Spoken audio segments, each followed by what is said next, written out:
Once there was a woodcutter with 2 children and their stepmother.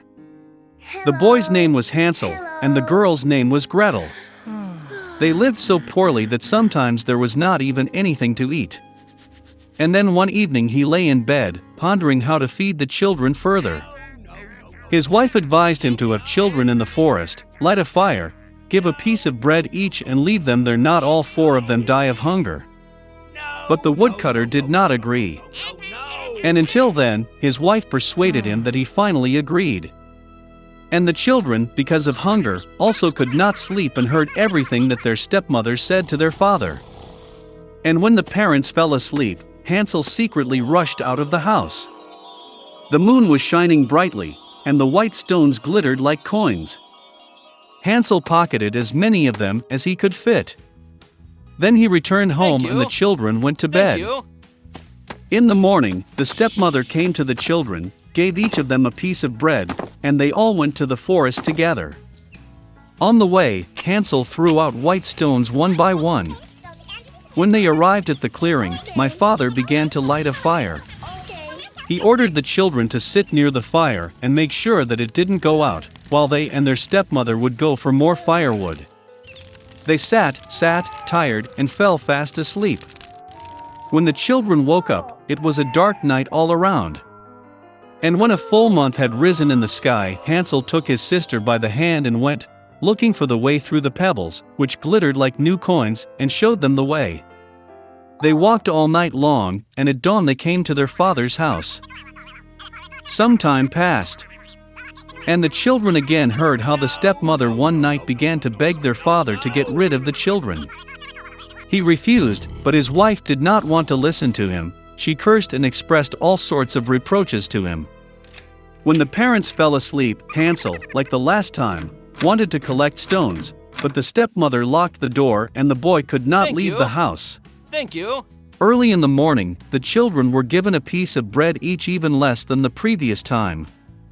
On the way to the forest, Hansel shredded his piece in his pocket and threw the crumbs on the ground. The stepmother took them even further into the forest. Again a big fire was lit, and the father ordered the children to watch the fire while they and their stepmother chopped some more wood. When lunchtime came, Gretel shared her piece of bread with Hansel. And they fell asleep. We woke up when the dark night fell. And then a month came up, and they got together on their way, but they could not find a single crumbs, because thousands of birds fluttering in the forest had long been eating those crumbs. So the children walked for a very long time, but they could not get out of the forest. Suddenly, the road led them to the hut. Coming closer, the children saw that the house was all built of bread and biscuits, and the windows were made of pure sugar. Hansel reached up and broke off a piece of the roof, while Gretel went to the window and began gnawing at its windows. And then the door in the hut opened wide, and the old woman came out, leaning on a crutch.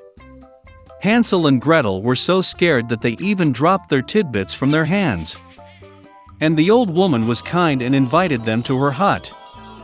There was already abundant food on the table: milk, cookies, apples, and nuts. After dinner, the old woman made 2 clean beds for the children, and Hansel and her sister thought they were in heaven. But the old woman only pretended to be affectionate, but in fact she was an evil witch, who built her bread hut for this purpose in order to lure children.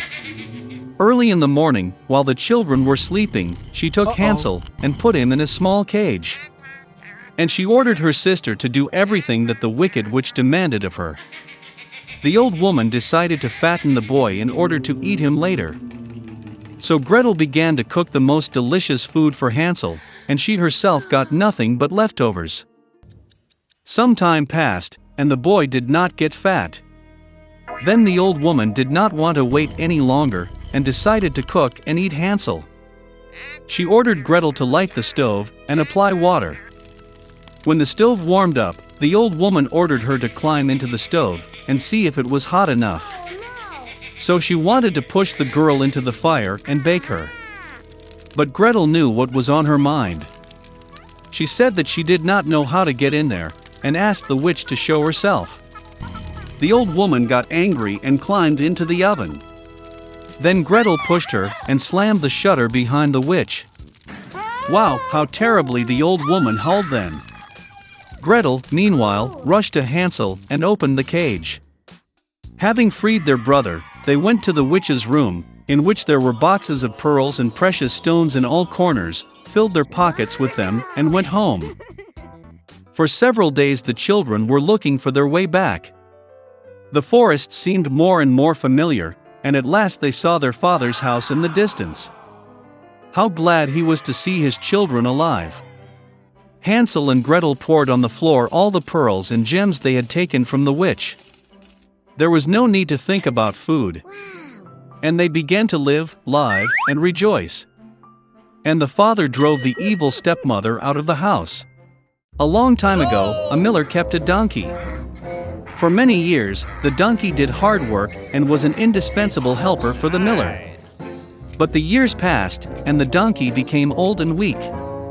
He could no longer work at the mill, and the owner did not have the means to feed the animal.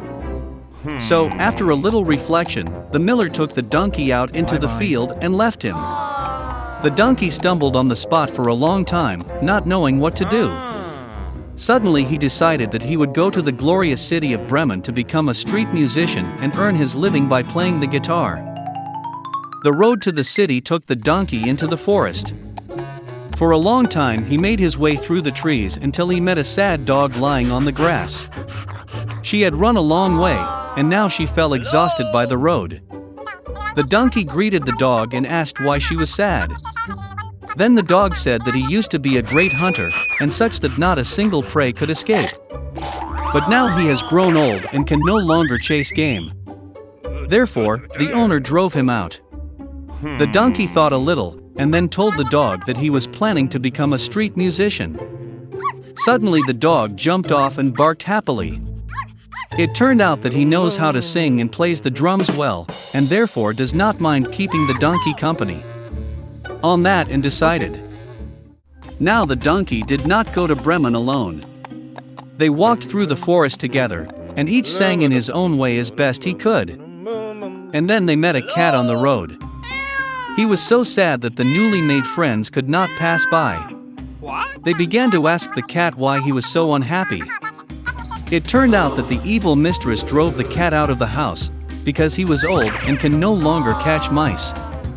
Then the donkey conferred with the dog, and they decided to take the cat into the group as a violinist.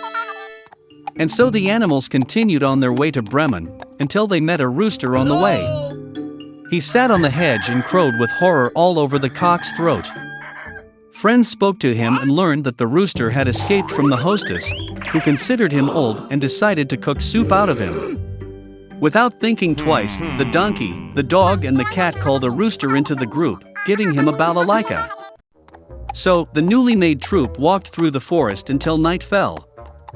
Friends had no choice but to settle down for the night by a large tree. The donkey and the dog lay down from below, the cat climbed onto a branch, and the rooster sat on the very top of the tree. Suddenly a light flashed in the distance. What? The rooster perked up his senile eye and noticed the hut in which the light was dimly burning. Then the friends decided to spend the night in a hut. But when they made their way to the hut and looked out the window, they saw their 4 robbers celebrating another successful robbery. Already pretty hungry, the musicians decided to drive the bandits out of their lair. And now a plan ripened in the minds of friends. The donkey fell on the windowsill, the dog sat on the donkey, the cat on the dog, and a rooster turned out to be at the top of the pyramid. Then the donkey started screaming, the dog barking, the cat meowing, and the rooster crowing. Frightened by the suddenly appeared monster, the robbers ran out of the hut in fear. And friends happily settled in the hut. They ate the robbers' food and went to bed quietly. However, the bandits did not want to put up with the fact that their lair was taken over. And then they sent one of the robbers to investigate. Under cover of night, he made his way into the hut, but in the darkness did not notice the cat and stepped on it. The cat scratched the bandit's leg in a rage.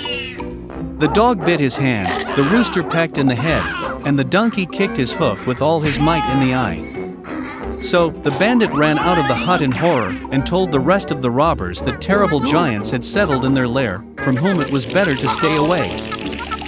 From that moment on, no one disturbed the friends in the forest house.